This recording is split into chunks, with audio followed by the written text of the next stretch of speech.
किसी भी प्रकार के वहम, नियमों या भ्रमों में पड़ना ही नहीं है संगत जी।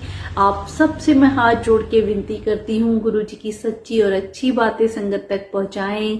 नई संगत गुरु जी महाराज से जुड़े, गुरु जी की शरण में आए तो उनके जीवन की कुछ दुख तकलीफें कम हो। जीवन जीना गुरुजी महाराज ने हमें सिखाया है संगत जी। हम कितने दुखी होते हैं, कोई हमें जरा सा कुछ उपाय बता दे, ये कह दे इतने रुपए खर्च हो रहे हैं, ये उपाय कर लो, ये पंडित, ये जोशी, वहां चले जाओ, फटाक से तैयार हो जाते हैं। पर हमारे गुरुजी महाराज ने तो ऐसा कुछ बताया ही नहीं है। उन्होंने तो सब कुछ इतना सरल किया, हर प्रकार के वहम, नियम, भ्रमों से हमें निकाला। बार बार मैं अपनी वीडियो में यही बताती हूँ, गुरुजी ने बस एक ही बात कही, तुम मैनू याद करो, मैं तुम्हारे काम करांगा। तो क्या हम संगत जी कुछ पल गुरुजी महाराज को याद नहीं कर सकते? अपना काम करते वक्त हमें जरूरी नहीं है कि घंटों बैठ के कोई जाप करना है, अलग से ध्यान लगाना है। रसिक बैरागी हमारे गुरुजी महाराज ने यही सिखाया, गृहस्थी में रहते हुए, सारे रस चखते हुए तुम पूजा पाठ भक्ति में लगे रहो, मेरा नाम का सिमरन करते रहो, मुझे याद करते रहो, तो तुम्हें सब कुछ मिलेगा।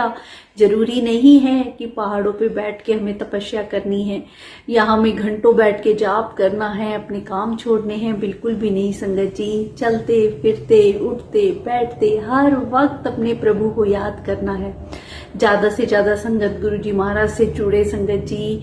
जितना ये संगत परिवार है, गुरुजी महाराज हमें इतनी बड़ी ब्लेसिंग देके गए हैं, एक दूसरे का सहारा। कैसे हम किसी भी, आपने देखा होगा रोड पे कोई जय गुरुजी वाली कार भी मिलती है तो कितना मन खुश हो जाता है कि हाँ कोई गुरुजी वाला है, हमारे ही परिवार का है। तो इतनी बड़ी प्यारी ब्लेसिंग गुरुजी हमें देके गए हैं। ये संगत परिवार को सजोकर हम रखें, एक माला के मोती कहते हैं ना, पिरोकर हम रखें। वही गुरुजी भी चाहते थे संगत जी, हमें भी वही करना है।